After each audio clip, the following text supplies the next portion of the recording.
JEE और NEET दोनों के एप्लीकेंट्स को, दोनों के लिए अप्लाई किए हुए स्टूडेंट्स को अगर मिला दिया जाए तो कुल नंबर अप्रॉक्सीमेटली 30 लाख तक आता है। अब इस 30 लाख में से हम मान लेते हैं कि प्रत्येक विद्यार्थी के घर पर 4 लोग हैं।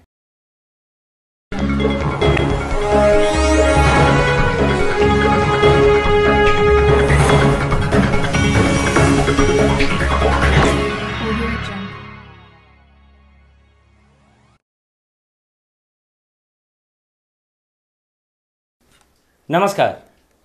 जेई और नीट दोनों के एप्लीकेंट्स को, दोनों के लिए अप्लाई किए हुए स्टूडेंट्स को अगर मिला दिया जाए तो कुल नंबर अप्रॉक्सीमेटली 30 लाख तक आता है। अब इस 30 लाख में से हम मान लेते हैं कि प्रत्येक विद्यार्थी के घर पर 4 लोग हैं। कई घरों में ज़्यादा भी होते हैं, कई घरों में कम भी होते हैं, लेकिन अजम्पशन करते हैं कि 4 लोग हैं, तो भी 1.25 करोड़ लोग की जान जोखिम में डाली जा रही है। अगर हम इस बात को मान लें कि अभी एग्ज़ाम्स लिए जाते हैं ऐसे कंडीशन में, तो भी मेंटल स्ट्रेस दूर की बात है, मेंटल प्रेशर जो इतने समय से स्टूडेंट्स पर पड़ता आया है उससे आप तो वाकिफ़ हैं ही। साथ साथ जॉब्स की कितनी किल्लत है, कितने परिवारों में फ़िलहाल कमाने वाला कोई नहीं है। साथ साथ ये देखना ज़रूरी है कि सेविंग्स के भी सारे पैसे ख़त्म होते जा रहे हैं। अगले वक्त के खाने की चिंता है, अगले वक्त के खाने की व्यवस्था है या नहीं, ये तक सोचना पड़ रहा है घरों में। ऐसे में किस तरह का डिसीजन लिया जाना चाहिए, इस पर सोचना बेहद ज़रूरी है एग्ज़ाम्स को लेकर। अब एक बात समझ लेते हैं कि इंटरनेट की भूमिका क्या होती है। पहले तो मैं आपको बता दूं कि जो जेई के एग्ज़ाम्स होने हैं वो ऑनलाइन मोड से होने हैं और नीट के जो एग्ज़ाम्स होने हैं वो पेन पेपर के द्वारा होने हैं। लेकिन जेई के जो ऑनलाइन एग्ज़ाम्स भी होने हैं वो सेंटर पर जाकर उन ऑनलाइन एग्ज़ाम्स को अंजाम देना है, यानी कि सिर्फ मीडियम जो है वो कंप्यूटर या लैपटॉप के ज़रिए होगा, बाकी आपको सेंटर तक तो जाना ही पड़ेगा। अब पहले जब यहाँ पर इंटरनेट की बात हो रही है तो कई प्राइवेट कॉलेजेस ने इंटरनेट के माध्यम से, यानी कि आप घर पर बैठकर अपनी परीक्षाएं दे सकते हैं, वीआईटी, एसआरएम वगैरह जितने भी इंजीनियरिंग इंस्टीट्यूट्स हैं प्राइवेट, उन्होंने इस तरह से एग्ज़ाम्स लिए। लेकिन पब्लिक यूनिवर्सिटीज़ में क्या ऐसा किया जाना अफोर्ड किया जा सकता है? जी नहीं। अगर हम पूरे देश की बात करें तो out of every 100 Indians only 54 currently have an access to the internet. ज़रा सोचिए, यानी कि आधी जनता, देश की आधी जनता आज भी इंटरनेट से ओतप्रोत नहीं है। ऐसे में ऑनलाइन एग्जाम्स लेना तो हमारे देश में पॉसिबिलिटी है ही नहीं। अब बात कर लेते हैं सेंटर पर जाकर पेपर देने की। अगर आप लकी हुए, अगर आपके पास आपके चुने गए सेंटर की उपलब्धि आपको हो गई, आपने जो सेंटर पहले प्रेफरेंस में डाला था वो सेंटर आपको मिल गई, तो बहुत बढ़िया। ऐसे में भी अगर आप किसी टियर 2, टियर 3 सिटी से बिलोंग करते हैं तो आपको 25 से 30 किलोमीटर तक ट्रैवल करना पड़ सकता है अपने सेंटर तक पहुंचकर एग्ज़ाम देने के लिए। खैर चलिए, 25 से 30 किलोमीटर कोई बहुत ज़्यादा बड़ी बात नहीं है, उसके लिए अरेंजमेंट्स किए जा सकते हैं। लेकिन अगर कहीं गलती से आपको नियरेस्ट सिटी, यानी कि आपका सेकंड प्रेफरेंस जो था सेंटर का, वो दे दिया जाता है, तो समझ लीजिए कि आपको 150 से 200 से 300 किलोमीटर तक ट्रैवल करना पड़ सकता है।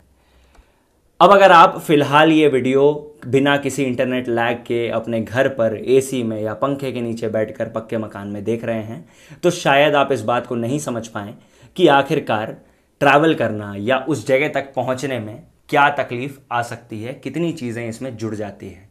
इसका एक नज़रिया आपको मिल जाएगा जब आप नज़र डालेंगे इन ट्वीट्स पर, जहां पर स्टूडेंट्स लगातार कोशिश कर रहे हैं अपनी तकलीफ़ें जताने की, बताने की कि वे क्यों नहीं जा सकते। किसी के घर पर ले जाने वाला बीमार है तो कोई खुद ही बीमार है, साथ साथ संक्रमण का खतरा तो हर किसी पर बना हुआ है, सो है ही।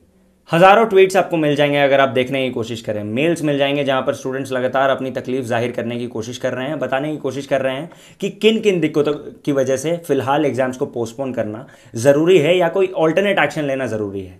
लेकिन किसी के भी कान पर जूं तक नहीं रेंग रही है। बात करते हैं उन एग्ज़ाम्स की, उन सरकारी एग्ज़ाम्स की जो अभी हुए हैं और उनका क्या नतीजा आया, क्या देखा गया, क्या पैटर्न देखा गया, और उन पैटर्न को देखने के बाद भी अब भी लोग नहीं समझ पा रहे हैं कि तकलीफ़ें हो रही हैं और कई छात्र जो सबसे ज़्यादा ज़रूरतमंद हैं उन तक ज़रिया पहुंच ही नहीं पा रहा है, वो एग्ज़ाम्स दे ही नहीं पा रहे हैं। बात करते हैं सबसे पहले Uttar Pradesh public service commission के ब्लॉक एजुकेशन ऑफिसर की एग्ज़ाम की। 44% of the students could reach the centre and give the exams, यानी कि 66% स्टूडेंट्स ऐसे थे जो कि सेंटर तक पहुंच ही नहीं पाए एग्जाम देने के लिए। कर्नाटका कॉमन एंट्रेंस टेस्ट, जिसको लेकर higher education minister of Karnataka लगातार कहे जा रहे थे कि एग्जाम्स तो होंगे, जिस दिन पर निर्धारित हैं उसी दिन पर होंगे। 1.94 lakh students had applied for it, only 1.47 lakh students could appear, यानी कि 47,000 स्टूडेंट्स ऐसे थे जो एग्जाम सेंटर तक पहुंच भी नहीं पाए। साथ साथ ये देखना ज़रूरी है कि इन 1.47 लाख स्टूडेंट्स में 60 स्टूडेंट्स ऐसे थे जो कि कोरोना पॉजिटिव थे ऑलरेडी। उनको एम्बुलेंस के ज़रिए लाया गया, उनको सेफ्टी मेजर्स देखते हुए बिठाया गया अलग जगह पर और उन्हें वापस क्वारंटीन सेंटर पर भी छोड़ा गया। सारी बातें मान ली, लेकिन ज़रा सोचिए एक स्टूडेंट की मनोस्थिति क्या होगी जब वो एग्ज़ाम दे रहा होगा, क्या स्थिति होगी उसकी कि इस तरह के संक्रमण के वक्त भी उसे लाया जा रहा है और एग्ज़ाम्स दिलवाया जा रहा है। अब बात कर लेते हैं सेफ्टी की। ये तो वो बात हो गई जो सोशली डिसएडवांटेज ग्रुप्स हैं, जिनके पास जरिए नहीं है, जिनके पास मीन्स नहीं है, उनको जो दिक्कतें आ रही हैं उनकी। अब बात कर लेते हैं एक कॉमन ग्राउंड पे जहां पे प्रिविलेज छात्र भी फेस करेंगे चीज़ें। सेफ्टी की बात करते हैं। सेफ्टी की बात की जा रही है सरकार द्वारा, यह बताया जा रहा है कि हर तरह से सावधानी बरती जाएगी।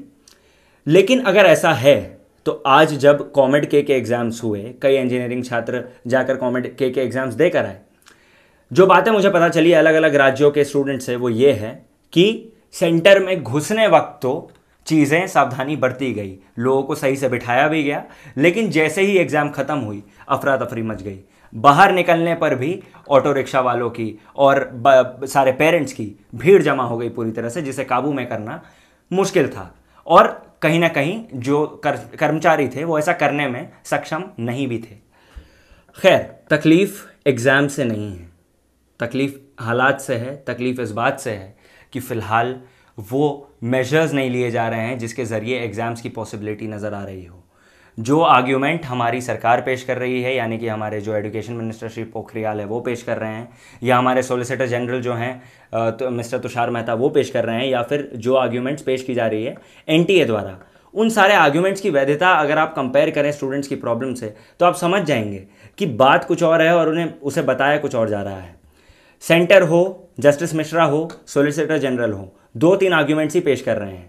पहली बात यह कही जा रही है कि आखिरकार अगर कोविड 1-2 साल चलता रहेगा तो क्या करें, 1-2 साल रुक जाएं क्या। अब ये इसमें स्टूडेंट्स की क्या गलती है, ये सोचने वाली बात है। अगर आप कहते हैं कि आप एग्जाम्स किसी भी कीमत पर लेंगे ही, are you going to make sure that the exams reach every student and nobody suffers from it? Are you going to make sure that the centres reach the students rather than the students going to the centres which is like 100 kilometres 200 kilometres away from that place?